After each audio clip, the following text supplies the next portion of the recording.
How do the land rights of post-revolution Cherokee Indians compare to the rights of tribes in the modern day?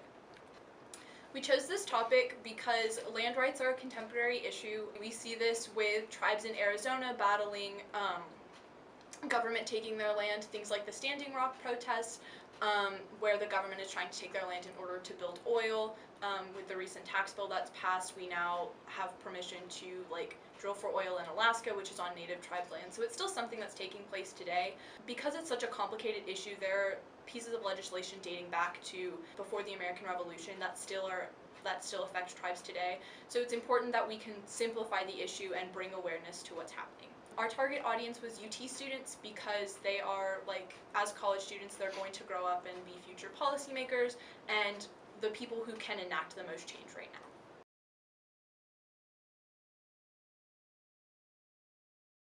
The first thing we're going to start with is how they got their land. Today, the modern Cherokee tribes are split into three groups: the Cherokee Nation of Oklahoma, the Eastern Band of Cherokee Indians, and the United Kiowa Band of Cherokees.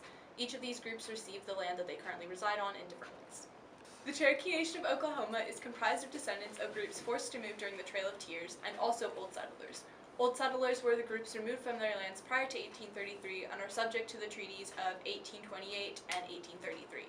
These treaties guaranteed them a chunk of land in Arkansas. The land that they reside on now is federally recognized as a sovereign nation in much of northern Oklahoma and in parts of Arkansas.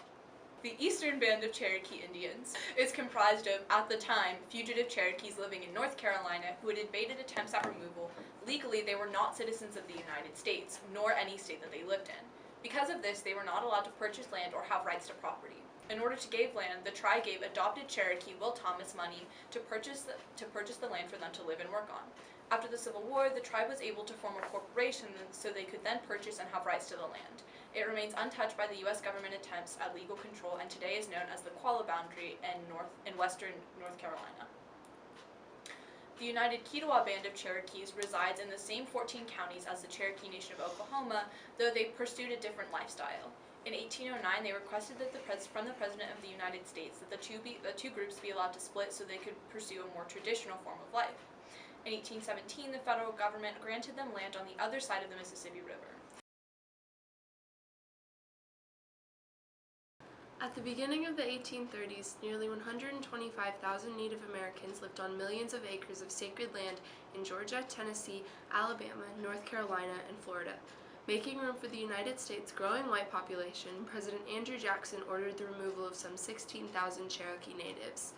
Jackson supported Southern states' efforts to appropriate Native American land and passed the Indian Removal Act of 1830. The law provided funds to relocate Cherokees, Chickasaws, Choctaws, Creek, and Seminole tribes from Georgia, North Carolina, Florida, Mississippi, and Alabama. Cherokees sued the government and the Supreme Court ruled that this act went against previous treaties and that the Native Americans had a right to their land. However, President Jackson went through with the act. By the end of the 1830s, natives scarcely remained anywhere in southeastern United States.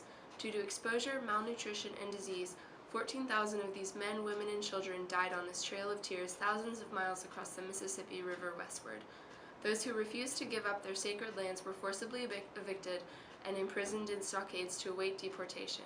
During this violent roundup, American Indians were without time to pack their possessions, families were often separated, and children were made orphans.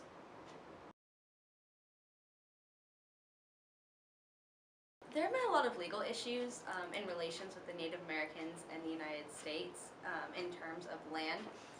The Treaty of Paris was signed between the United States and Britain, ending the American Revolution, giving the U.S. claims to all Native American lands south of Canada and east of the Mississippi River.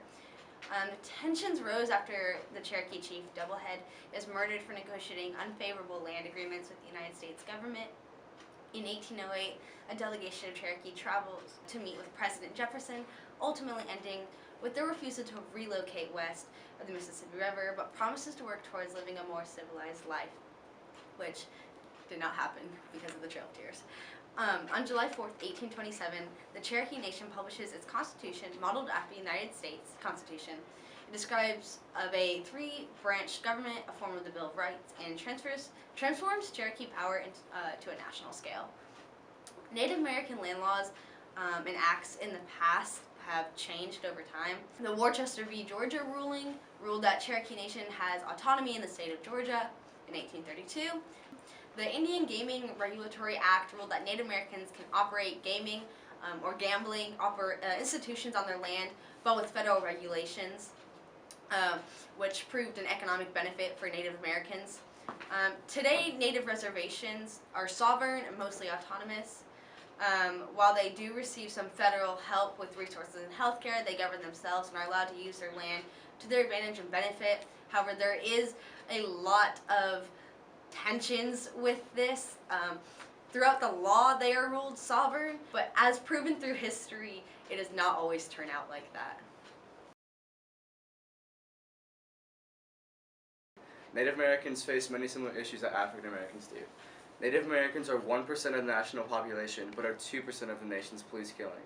They also face massive incarceration rates due to being punished twice if it's not clear if the crime was committed on a Native reservation or in a Native community.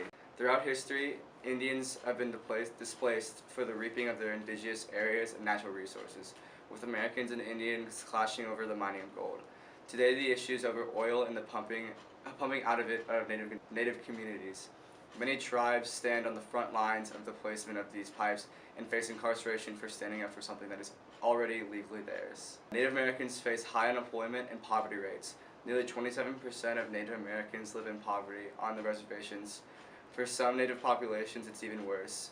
Take the Standing Rock Sioux, for instance. Their poverty rate is more than double the national average, putting them at 60%.